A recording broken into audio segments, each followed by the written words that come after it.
Hey there, Pats Nation. Welcome into Patriots Report. I'm your host, Harris Rubenstein. We have a great show on tap for you guys today, including going through the Patriots big board with projected picks at number 23 and at number 31, including a couple options that they could trade up for. So let's get right into their big board because let me tell you, I'm as excited for the draft as anyone in the world. And at number 23, our first option is Rashaan Evans. I've brought him up, I want to say, 15 to 20 times already on this show for who I think they should take at 23. I still think he's the best option there, if he's even on the board at that point. He's a great linebacker, will fit right in the middle of the Patriots defense. And of course, the Bill Belichick, Nick Saban connection makes Rashaan Evans a primetime target at number 23. Again, this is all going off of if they actually stay at 23 and 31, which I don't exactly think they'll do, but we'll get to some trade-up options later. Let's get to our second guy, and yes, it is Lamar Jackson. And we saw the update today from Jenny Ventress of Sports Illustrated saying that Lamar Jackson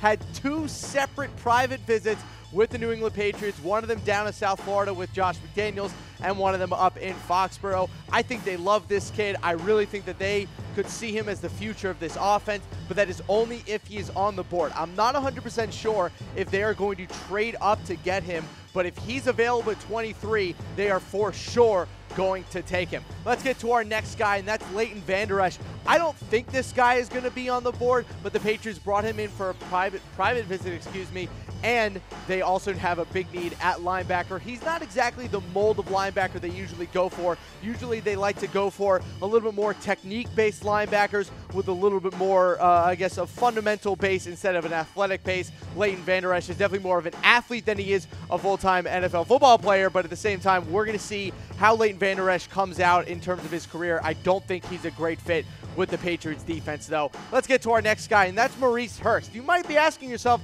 Harris, I haven't seen Mo Hurst anywhere on any Patriots draft picks. Well, that's because those people are wrong. Maurice Hurst would be a fantastic pick for the Patriots, especially in the middle of that defensive line. I know they picked up Danny Shelton, but they have Malcolm Brown right now in the middle of that defense. You got Vincent Valentine, maybe a little Lawrence Guy, but Mo Hurst would come in and probably be the most talented defensive lineman on the entire team, at least on the interior. I think the fit is there. I think the connections are there as well. I think it'd be a great fit for the Patriots defensive line, but it really matters if he's on the board when the Patriots pick. At this point, he could go anywhere from 15 to dropping to day 3. No one has any idea where Mo Hurst is going to go, but I think the Patriots should consider him at 23. Our last option at pick 23, and that is Calvin Ridley, the wide receiver out of Alabama. I'm not huge on any team spending a first-round pick on wide receiver, especially the Patriots with so many big needs, but they brought him in for a workout. Like I said, the Nick Saban and Bill Belichick connection is definitely there.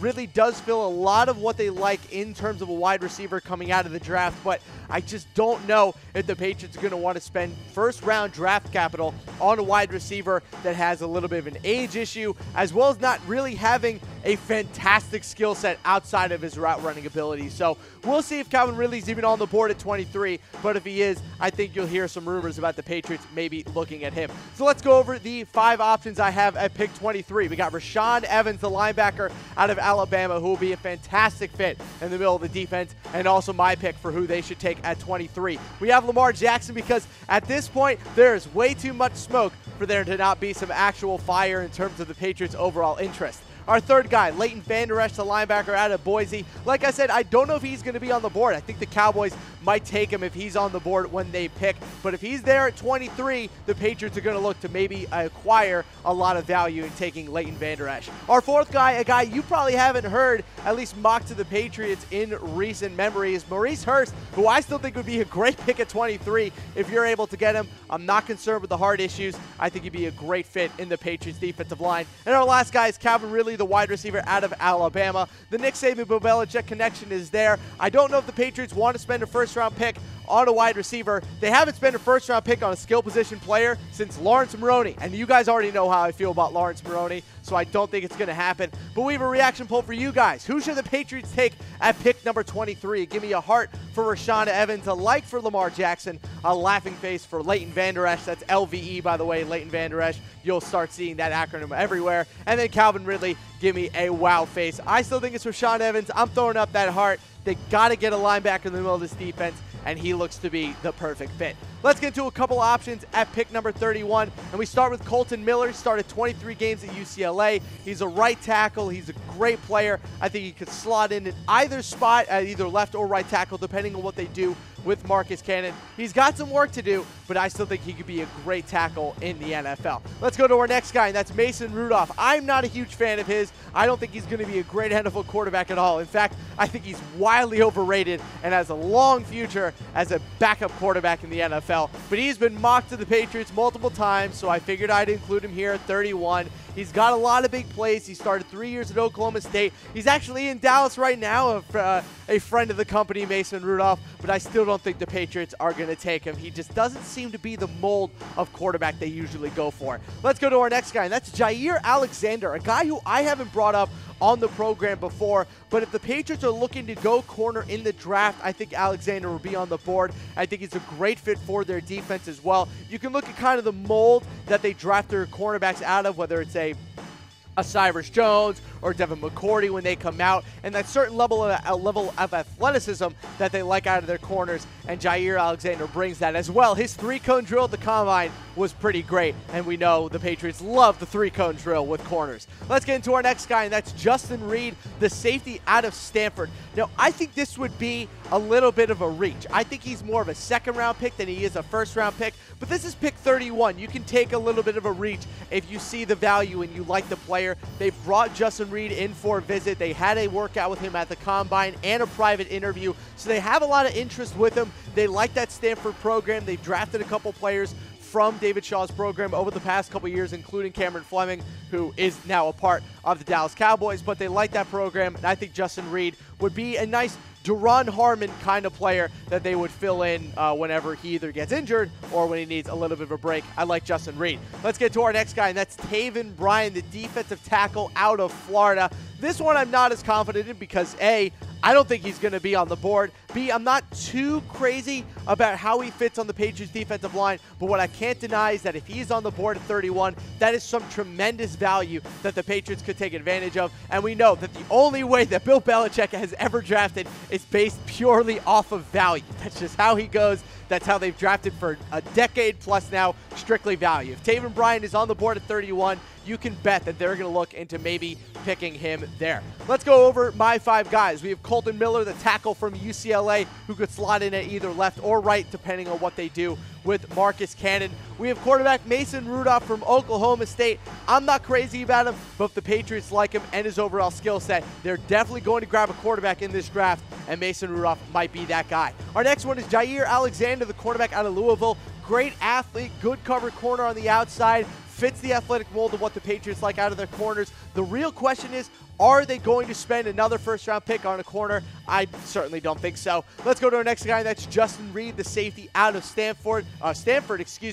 Good athlete, good player, smart, high football IQ, but a little bit of a reach there at 31. And then Taven Bryan, a guy who might not totally fit on the Patriots defensive line, but that's way too much value at 31 if he's still on the board. I want to know from you guys, who should the Patriots take at pick number 31? Give me a heart for Kolton Miller, a thumbs up for Mason Rudolph, a laughing face for Jaire Alexander, and a wow face for Justin Reid. I'm still throwing up that heart. My mock has always been Rashaan Evans at 23, Kolton Miller at 31. I think it would be a great option there. Let's get into our trade up options. And number 1, we got Josh Rosen, the quarterback out of UCLA, who they've been connected to so often throughout the draft process.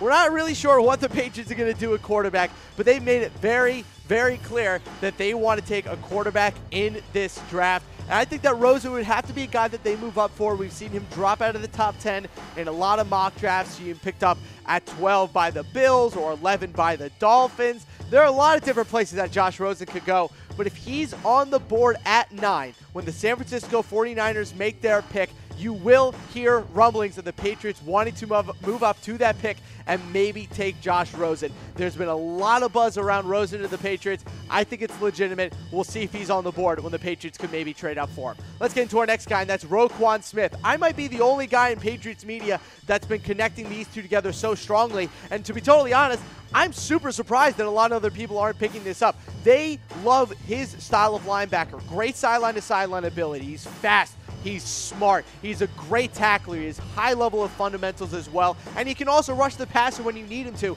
This guy is exactly what the Patriots look for in their linebackers. And also, Bill Belichick was at the Georgia Pro Day and reportedly fell in love with Roquan Smith. If he falls out of the top 10, watch out. The Patriots will make a move up for Roquan Smith. And our last trade-up option, I had to throw him up there because this is who I think the Patriots are going to take at quarterback if they move up, and that is Lamar Jackson. Look, I'm a guy that follows the smoke, and when there's so much smoke, including 2 private workouts, reports that they are impressed and intrigued by Lamar Jackson, the style that maybe Josh McDaniels wants to move away from the Tom Brady style of offense and into a little bit more of a modern-day game. And mind you, this is a football team that's coming off of a year that watched both Cam Newton come into Foxborough and beat the Patriots, and also saw Deshaun Watson come into Foxborough and almost beat the Patriots. This is a team that likes to get ahead of trends before it gets ahead of them, and I think Lamar Jackson is a guy that could really fit that mold of quarterback that the NFL is looking to alter to. So again, those 3 trade options. You got Josh Rosen, the quarterback out of UCLA, who, look, if he's on the board outside of the top 10, I think the Patriots will make a move up for him. You got Roquan Smith, the linebacker out of Georgia. Bill Belichick does not mess around with linebackers. If he wants one, he's going to go get one. And if Roquan Smith is at a pick where they think they can move up to get him, I think they might make a move. And then, of course, Lamar Jackson, the quarterback out of Louisville. A lot of connections. We've had some pretty quality comments on YouTube and Facebook about people wanting Lamar Jackson. I want him as well. I was banging the table for him to win the Heisman again this year. He's a fantastic player, and I think he's going to be a great quarterback in the NFL. But one last weigh-in for you guys on the draft stuff. Should the Patriots trade up in the draft? They have pick 23. They have pick 31. They have a lot of picks as well in the second and third rounds that they could use to move up, even into the top 10 of the draft. I think it's possible, but I want to know from you guys, should the Patriots trade up in the draft? And speaking of the draft, I want to let you guys know that you can watch the entire 2018 NFL Draft live here on Chat Sports, featuring our team of draft experts, including yours truly. Head to chatsports.com/draft to watch us live on Facebook, and for you YouTuber lovers out there, head to chatsports.com/YouTube to watch our stream there. It's going to be a wild, wild draft weekend, so be sure to spend it with us.